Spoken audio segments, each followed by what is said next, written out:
Good day and welcome back to another World of Warcraft video. In this video we're going to talk about the Firelands Raid, how you can score yourself a free heroic item for Season 3 and just in general, whichever season it is, as well as also the other cool new items added to the Cataclysm Timewalking vendor, and yeah, we're just going to take it from there.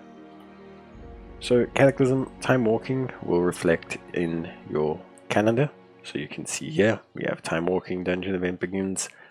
This indicates that the time walking period is up. You will also have a sign of the destroyer. If you want to access the raid, which is the first and foremost, you will want to head to Orgrimmar for Horde and Stormwind for Alliance. Please also be aware that there will be a time walking dungeon quest, a Shattered Path Through Time, which you'll be able to take from Archivist through Thrun in Dornagal here. What's important to take note is that every time walking event there are always two quests, one for the raid and one for defeating either time walking dungeons or time walking raid bosses.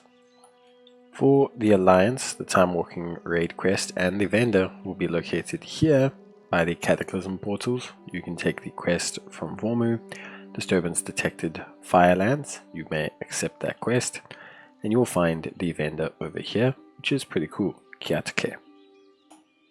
For the Horde, it is obviously also by their Cataclysm portals. Again, you can take your raid quest from Vormu, which is great, and the vendor will be around the corner. You can see them here, and there's also Kiatake. So again, take the raid quest, and then we can move on to the next step.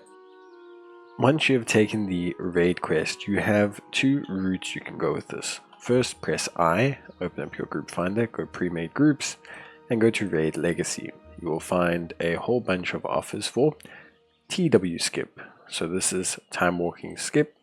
If you sign up for one of these, you will be able to skip to the last boss, and then you will be able to beat the boss and take your prize.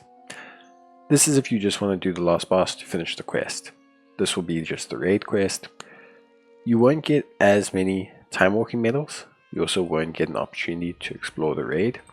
And on top of that as well, you actually also miss out on the opportunity to pick up some of the raid mounts, which their drop rates adjusted again for your raid attempt.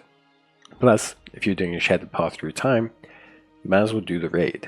It's not that many bosses. They're all adjusted to kind of deal with like everything. So they've all been adjusted to be at a fairly even like level of difficulty and things like that. So it's really not that hard. Of course, the skip is nice because you only have to, fight one boss, which is always great. But only do the skip if you're purely looking for the rewards. I honestly suggest doing the raid for the experience, above all else, really.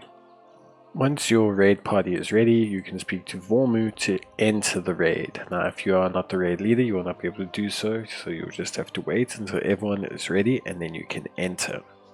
Once you've entered the raid, you can just take on the boss, and honestly, it's really not too difficult. It's mainly a Zerg, so it's really not a huge problem. Like I said, the downside to doing the skip is that you miss out on the opportunity to potentially earn some mounts from the other bosses, namely being the Flame Talent of Aliazor.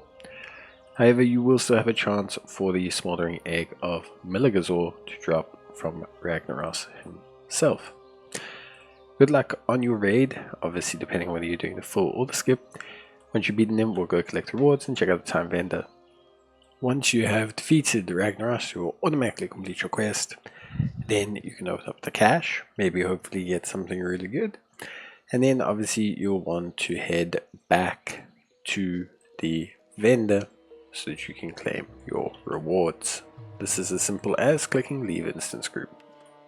Once you're back at Vormu, you can simply speak to her, hand in the quest, and then you will receive your reward.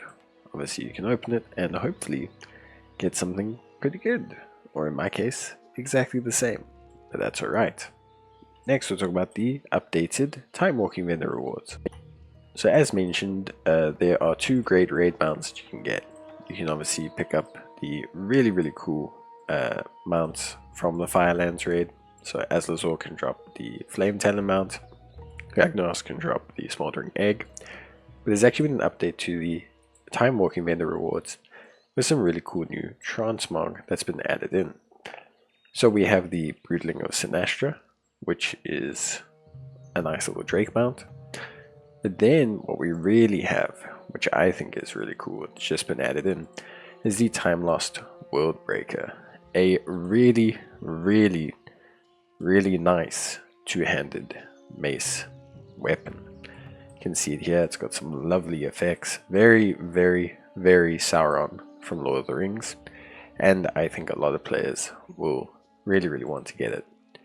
There are also some other Transmogs, of course, that players can grab. I mean, there's tons that players can get. There's also the other rewards, like the Timely Busby, the other Transmog, the Heirloom Gear, the Reputation rewards.